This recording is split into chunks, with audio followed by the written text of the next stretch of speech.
BJP, Telugu Desam party పొత్తుకు సంబంధించి చాలా అస్పష్టమైన పరిస్థితి కొనసాగుతా ఉంటుంది.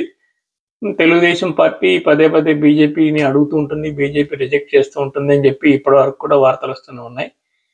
జగన్మోహన్ రెడ్డి బీజేపీకి అనుకూలంగా ఉన్నాడు. బీజేపీ జగన్మోహన్ రెడ్డికి అనుకూలంగా ఉంది. ఇద్దరి యొక్క అండర్స్టాండింగ్ బాగానే ఉంది. బట్ ఎన్నికల దగ్గరకు వచ్చేవరకు ఇద్దరి మధ్య పొత్తు ఉండదు. ఏమైనా బిల్లులు అలాంటి విషయంలో జగన్మోహన్ రెడ్డి కేంద్ర ప్రభుత్వానికి సహకరిస్తాడు. కేంద్ర ప్రభుత్వం నిధులకు సంబంధించిన ఏదైనా విషయంలో కూడా జగన్మోహన్ రెడ్డి సహకరిస్తుంది. ఎన్నికల దగ్గర ఎవరి దారి వాళ్ళదే. అయితే తెలుగుదేశాన్ని నమ్మలేని పరిస్థితుల్లో అది కాంగ్రెస్ వైపు చూస్తుంది కనుక దాన్ని దూరంగా పెట్టాలని చాలా కాలం నుంచి అనుకుంటున్నారు. కానీ ఇప్పుడు పరిస్థితి ఎలా ఉందంటే బీజేపీకి మన ఓటర్ సర్వే ప్రకారం నార్త్లో 180 ఉంటే 155 బీజేపీకి వస్తున్నాయి. 25 మాత్రమే కాంగ్రెస్ కూటమి గెలుస్తుంది.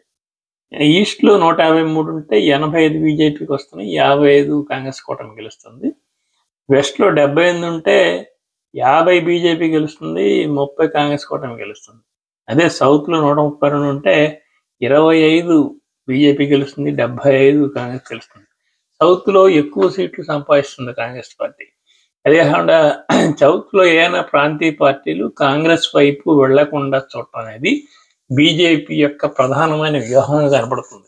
అందుకని ఇక్కడ ఇప్పుడు తెలంగాణలో కాంగ్రెస్, బీఆర్ఎస్లు ఎదురెదురు పార్టీలు. ఎప్పుడు బీఆర్ఎస్ ఇండియా కూటమిలోకి వెళ్ళలేదు.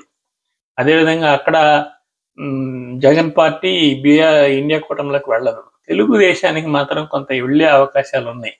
ఆ అవకాశాలకు గండి కొట్టడానికి ఆ పార్టీకి, కాంగ్రెస్ పార్టీకి మిత్ర పక్షాలు రాకుండా చూడటం అనేది బీజేపీ ఉద్దేశం. అందులో భాగంగా దక్షిణాదిలో సీట్లు పెంచుకోవాలి. తను పెంచుకుంటేనే కదా కాంగ్రెస్ కూటమి తగ్గుతాయి. ఆ ప్రయత్నంలో భాగంగానే తెలుగుదేశంతో ఎంతో కొంత పొత్తుకి అవకాశం ఉంది అనే వార్తలు వస్తూ ఉన్నాయి. అంటే ఇప్పుడు 7 ఎంపీ సీట్లు, 7 అసెంబ్లీ సీట్లు అని వీళ్ళు అంటున్నారు. సీట్లు ఇంకా పెరగాలని వాళ్ళు అంటున్నారు. పొత్తు వార్తలు వీళ్ళు ప్రకటించినప్పుడు వాళ్ళు ఖండిస్తున్నారు.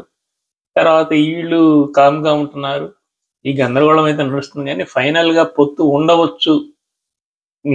కేవలం దక్షిణాదిలో తమకి అనుకూలమైన పరిస్థితిని తెచ్చుకోవాలని చెప్పి బీజేపీ భావిస్తున్నందువల్లనే ఇలా అవకాశం ఉందని చెప్పి అనుకుంటున్నారు.